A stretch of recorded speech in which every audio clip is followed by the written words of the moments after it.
CM AAA 2.0 বাবে এটা ভাল খবৰ মানে মুখ্যমন্ত্ৰী আত্মনিৰ্ভৰ আঁচনিৰ 2.0 এটা নতুন খবৰ আহিছে যিকেইজনে নতুনকৈ আবেদন কৰিছিল তেওঁলোকক এতিয়া দ্বিতীয় পৰ্যায়ৰ কাৰণে পৰ্টেলখন মুকলি কৰি দিব আৰু এই পৰ্টেলটো 1 জানুৱাৰীৰ পৰা মুকলি কৰি দিব বুলি মুখ্যমন্ত্ৰী ছাৰে নিজে কৈছে মানে আপোনাৰ যি ব্যৱসায় দিছিলে তাৰ প্ৰজেক্ট ফাইলখন সাবমিট কৰিব লাগিব দ্বিতীয় পৰ্যায়ত এইবাৰ নতুনকৈ প্ৰায় 1,54,000 জনে আবেদন কৰিছিল তাৰ পৰা মাত্ৰ 75,000 জনক এই সুবিধা দিয়া হ'ব কাৰণ এই আঁচনিখনৰ অধীনত টোটেল 1 লাখ কেণ্ডিডেটক এই সুবিধা প্ৰদান কৰা হ'ব বুলি কৈছিলে যোৱাবাৰ 25,000 জনক দিছে তো এইবাৰ 75,000 জনক দিব আৰু যোৱাবাৰ যি কেইজনে 1 লাখ টকা কৈ পাইছিলে তো সেইখিনি দ্বিতীয় পৰ্যায় 1 লাখ টকাখিনি অতি সোনকালে দিব আৰু সেইখিনি দিয়াৰ আগতে হিয়তে যি বিজনেছখন দিছিলে সেইখন আগত চোৱাচিতা কৰিব যে তেওঁলোকৰ বিজনেছটো কিমান গ্ৰোথ হৈছে বা খসাকৈ বিজনেছ কৰি আছে না যদি খসাকৈ বিজনেছ কৰি থাকে তেনেহলে দ্বিতীয় পৰ্যায়ৰ 1 লাখ টকাটো আপুনি অতি সোনকালে পাব অন্যথা আপুনি সেই টকাটো নাপায় তো মোৰ তাত এটা ভিজুৱেল আছে মই দেখুৱাই ল'ব বিচাৰিছো যে মুখ্যমন্ত্ৰীৰ আত্মনিৰ্ভৰ অসম অভিযানৰ দ্বিতীয় পৰ্যায়ৰ আবেদনৰ প্ৰক্ৰিয়া কেতিয়া আৰম্ভ হ'ব শ্ৰদ্ধা যুৱক যুৱতী বন্ধু বান্ধৱীসকল মুখ্যমন্ত্ৰীৰ আত্মনিৰ্ভৰ অসম আঁচনিৰ জৰিয়তে আমি যুৱক যুৱতীসকলক ব্যৱসায় কৰিবৰ বাবে উদ্যোগ কৰিবৰ বাবে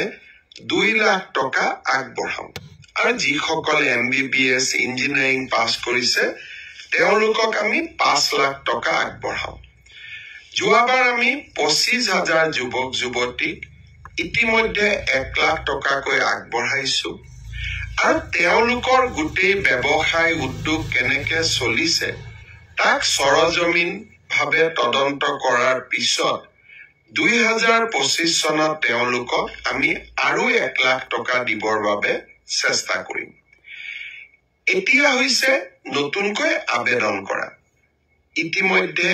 1,54,000 যুৱক যুৱতীয়ে নতুনকৈ এই আত্মনিৰ্ভৰ অভিযানৰ বাবে আবেদন কৰিছে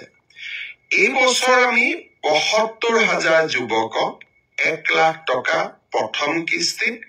দ্বিতীয় কিস্তিত 1 লাখ টকাকৈ আগবঢ়াম ইতিমধ্যে যি 1,54,000 যুৱক যুৱতীয়ে পঞ্জীয়ন সমাপ্ত কৰিলে এতিয়া তেওঁলোকৰ বাবে আবেদনৰ সময় আৰু তেওঁলোকে অহা 1 জানুৱাৰীৰ পৰা